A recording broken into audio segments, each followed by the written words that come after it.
Child development is guided by the physiological, biological, and emotional changes that occur from birth to adolescence. This critique on childhood development focuses on the first four stages of child development: infancy, early childhood, middle childhood, and early adolescence. Throughout the period of growth and development from birth to 12 years, there are a lot of developmental changes that occur. These include physical, cognitive, social, language, and emotional. There are three main developmental domains we will be examining in detail throughout this presentation. These include physical, cognitive, and the social-emotional. The physical development of children from birth to 12 years focuses on changes that occur to the body, brain, motor skills, and health-related behaviors such as diet and exercise that heavily impact upon our physical development. The relevant theorist for this domain would be Giselle. His theory is known as the maturation theory and has been the basis for most human development theories since Giselle's theory came to fruition. The theory focuses on observed patterns in the way a child develops and matures, with the patterns showing that most children go through a similar physical sequence of development. However, individual children do move through the sequences at their own pace. Giselle was one of the first theorists to demonstrate that a child's developmental age may and can differ from their chronological age. Table 1 outlines some of the physical characteristics of development and learning of each growth period. It is important for children to be given plenty of opportunities to develop strength and coordination and use fine and gross motor skills from birth to early adolescence, as this can help develop healthy attitudes towards physical activity in later life. Sleep is also very important in the physical development because if a child does not get enough sleep, this greatly impacts their mood, concentration, and affects development in all other domains. This is due to the fact that sleep and relaxation allow the child time to rest, repair, and grow. Research has shown that healthy sleep hours help improve immunity, digestion, concentration, and muscle repair and growth. As children develop in appearance and refine in gross motor skills, they are better equipped to explore and interact with the world around them. The cognitive development from birth to 12 years focuses on thought processes, including memory, reasoning, language, and knowledge. The main theorists that relate to cognitive development include Piaget and Vygotsky. Vygotsky believed that the child is a social being and cognitive development is led by social interactions. Piaget, on the other hand, felt that the child was more independent and that development was guided by self-centered, focused activities. However, both theorists were similar in the fact that they both believed children should be actively involved in their learning and that the learning itself is a gradual process for children and new information gets more complex and developed as they get older.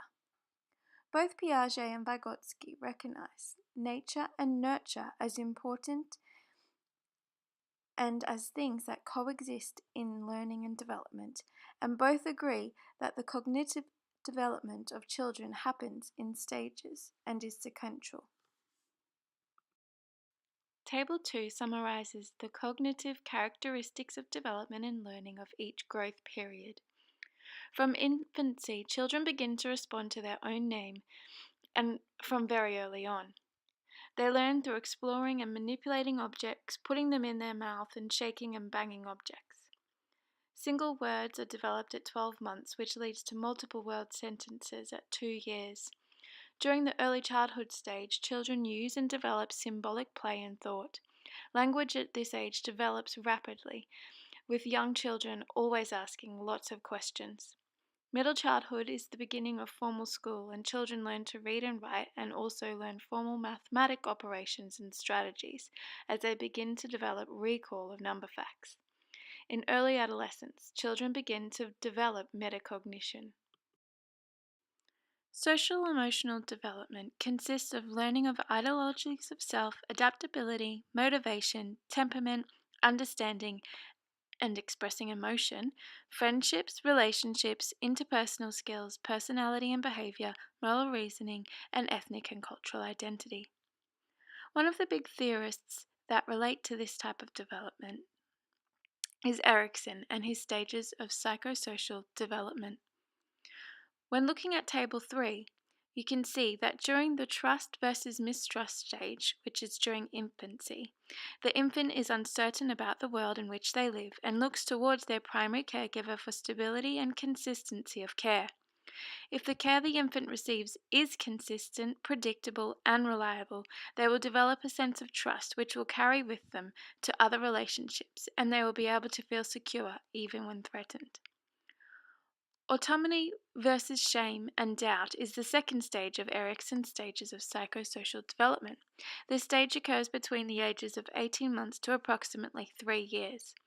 According to Erikson, children at this stage are focused on developing a sense of personal control over physical skills and a sense of independence. According to Erikson's theory, if children in this stage are encouraged and supported in their increased independence, they become more confident and secure in their own ability to survive in the world. Initiative versus guilt is the third stage of Erikson's theory of psychosocial development, occurring from around 3 years of age to 5 years of age. During the initiative versus guilt stage, children assert themselves more frequently.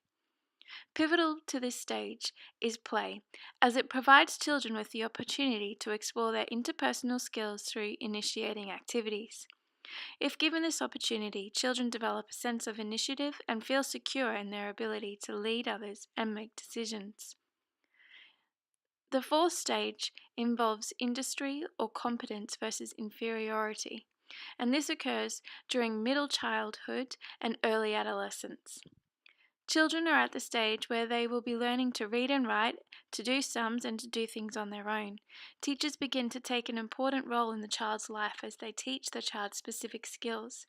And it is at this stage that the child's friendship group will gain greater significance and will become a major source of the child's self-esteem. The child begins to develop self-conscious behaviors and often seeks approval and acceptance from peers, teachers, and parents. When critiquing child development, it is imperative that diversity and its impacts are discussed and highlighted. It is important to note that children learn and develop at different rates, and this can be seen when looking at some theorists and their approximate stages of development. Diversity also occurs because children grow up in different environments and come from different backgrounds that shape how they learn and develop. Due to these variances in background, children develop different values, interests, skills, abilities, and needs. These abilities and needs may include, but not be limited to, cultural or ethnicity, particularly Indigenous backgrounds when working in Australia, disability, including physical and/or cognitive, linguistic, socioeconomic, family structures, religion, gender, or intelligence. Diversity heavily impacts the way teachers teach in the classroom. All children, regardless of circumstances, deserve and have a right to high quality education and care. The Australian curriculum, Australian professional standards for teachers, national quality standards, and the early years learning framework all stipulate the importance of diversity. Teachers need to make sure that they set high expectations of all students and create a classroom of inclusion through positive education and model behaviours to children.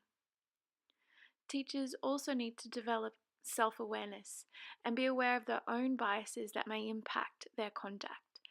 They need to be knowledgeable through professional development, research and discussions with families, co-workers, peers and specialists. It is so important that teachers get to know the children, that they take the time to get to know each individual child in their care. Each child has a story, and it's a teacher's job to listen and to help develop trust in that relationship. Teachers need to identify barriers that impact learning, and they need to always adjust teaching strategies or the classroom environment to ensure that the needs of each child are met regardless of their ability or need.